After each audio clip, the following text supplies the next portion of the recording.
Mirëmëngjes të gjithëve, të nderuar zonja dhe zotrinj, të nderuar kolegë dhe pjesëmarrës në këtë sesion. Më lejoni t'ju ftoj në sesionin e parë informativ të organizuar në Shqipëri, të cilin e kemi njoftuar më herët gjatë eventit shpalljes së thirrjes parë në datën 2 mars, dhe unë besoj që shumica prej jush kanë qenë pjesë në atë event. Emri im është 𝗪𝗲𝗵𝗶, unë jam pjesë e njësisë së menaxhimit të fondit të sfidave rajonale, pozicionin e koordinatorit rajonal për Shqipërinë, Kosovën dhe Maqedoninë e Veriut, dhe do të jem moderatori i këtij webinari. Në mënyrë që të kemi një eksperiencë të këndshme gjatë një orë gjysmë do jemi bashkë dhe pa shumë të meta teknike. Ne kemi këtu me ne sot edhe ekipin ton të suportit teknik, dhe unë do i jap fjalën Aleksandrës për të ndarë disa rekomandime me ne. Alexandra, please. Thank you, Mr. Renato. Dear attendees, welcome to the first info session of the Regional Challenge Fund in Albania.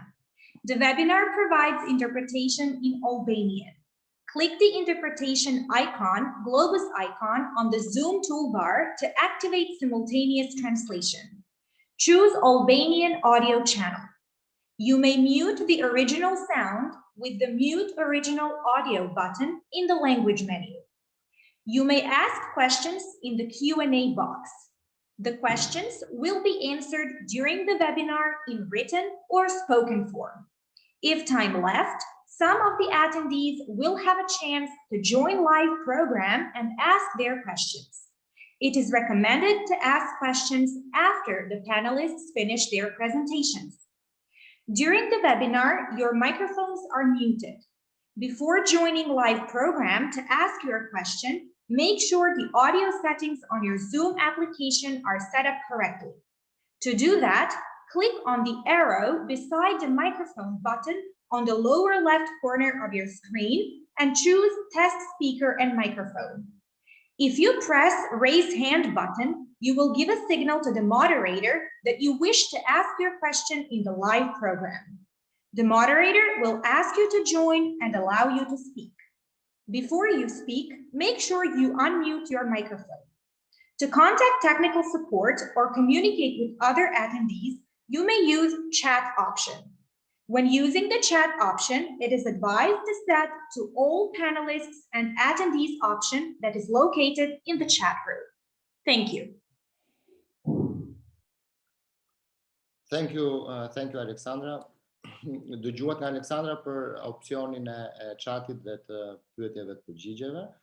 Kështu që ju lutem dhe ju ftoj që ta përdorni gjatë këtij webinari. Ne do të përpiqemi që të adresojmë të gjitha pyetjet në lidhje me procesin e aplikimit të shprehjes së interesit dhe gjithashtu edhe mbi kriteret e pranueshmërisë dhe të përzgjedhjes së projekteve. Por përpara se të fillojmë me një prezantim të shkurtër mbi kriteret e pranueshmërisë së fondit të sfidave rajonale, unë do doja të them disa fjalë shkurtimisht për fondin dhe për organizimin dhe aktivitetin e tij. Siç e pam edhe në videon prezantuese, Fondi Rajonal i Sfidave, apo Regional Challenge Fund, synon të forcojë rëndësinë e tregut punës për arsimin dhe aftësimin profesional, duke financuar investime në pajisje dhe infrastrukturë për ofruesit e trajnimit dhe arsimimit profesional, të cilët janë të angazhuar në aktivitete të trajnimit bashkëpunues me ndërmarrjet dhe kompanitë partnere. Duke bashkëpunuar me të dy palët, ofruesit e arsimit dhe formimit profesional si dhe kompanitë private, fondi synon të rritë cilësinë e përgjithshme të arsimit profesional dhe të harmonizojë atë me nevojat e tregjeve të punës në secilin nga vendet e rajonit. Kjo normalisht do mbështes rritjen e punësimit të trimëve dhe të diplomuarve që vinë nga ky sektor dhe synon të kontribuojë gjithashtu në rritjen ekonomike dhe integrimin rajonal. Fondi është mandatuar nga qeveria gjermane dhe është deleguar Bankës për Zhvillim 𝗥𝗲𝗵𝗶 dhe zbatohet nga Forumi i investimeve i dhomave të Ballkanit Perëndimor, për cilin unë do flas shkurtimisht pak më vonë. Disa shifra në lidhje me disa tregues në lidhje me fondin dhe aktivitetin e tij. Fondi do të veprojë për